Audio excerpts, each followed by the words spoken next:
are you? I'm Jeff Bezos. And what is your claim to fame? I'm the founder of Amazon.com. Where did you get an idea for Amazon.com? Well, 3 years ago, I was in New York City working for a quantitative hedge fund when I came across the startling statistic that web usage was growing at 2,300% a year. So I decided I would try and find a business plan that made sense in the context of that growth. And I picked books as the first best product to sell online, which are making a list of like 20 different products that you might be able to sell. And books were great as the first best because books are incredibly unusual in one respect, and that is that there are more items in the book category than there are items in any other category by far. Music is number 2. There are about 200,000 active music CDs at any given time.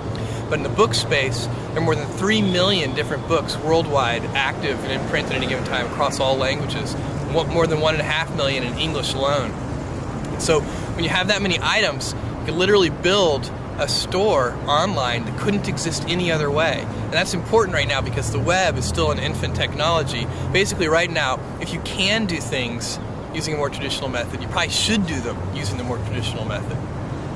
What kind of inventory do you keep? We inventory the best-selling books. At any given time, we're inventorying in our own warehouse only a couple of thousand titles. And then we do almost in-time inventory for another 400,000 titles or so. We get those from a network of we order electronically from a network of wholesalers and distributors. We order those today. They're on our loading dock the next morning.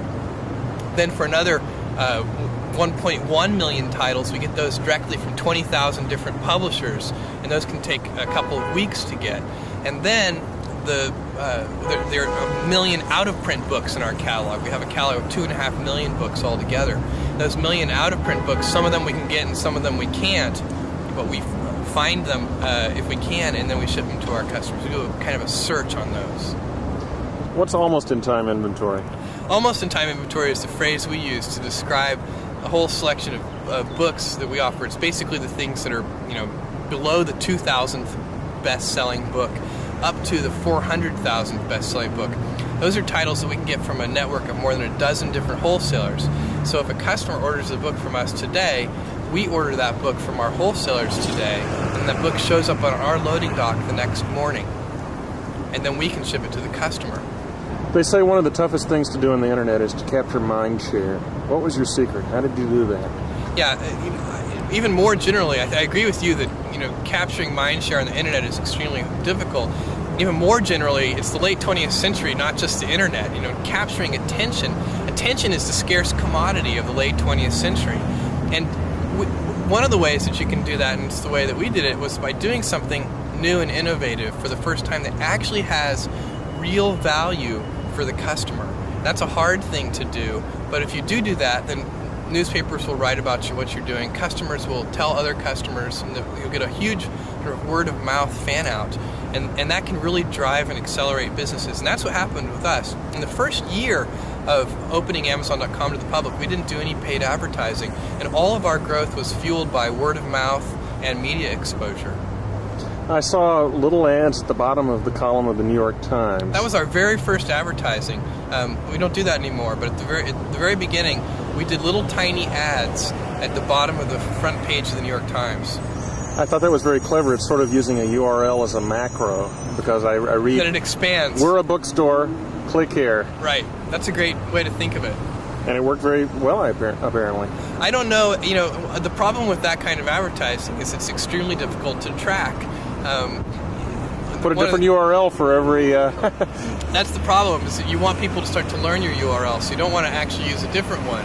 And it's very easy. One of the great things about online ads, we do advertising today in maybe 40 different, on different websites. We do banner ads.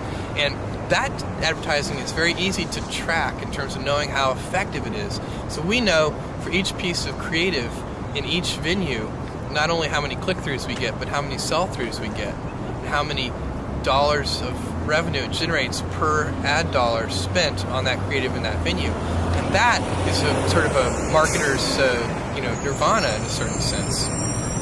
Well, it's an exciting place to be on the web right now. Oh, it absolutely is. I mean, it's just incredible. What's really incredible about this is that this is day one.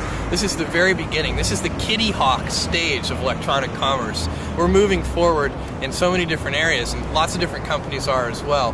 And the late 20th century is just a great time to be alive. You know, we're going to find out that, I think a millennia from now, people are going to look back and say, wow, the late 20th century was really a great time to be alive on this planet.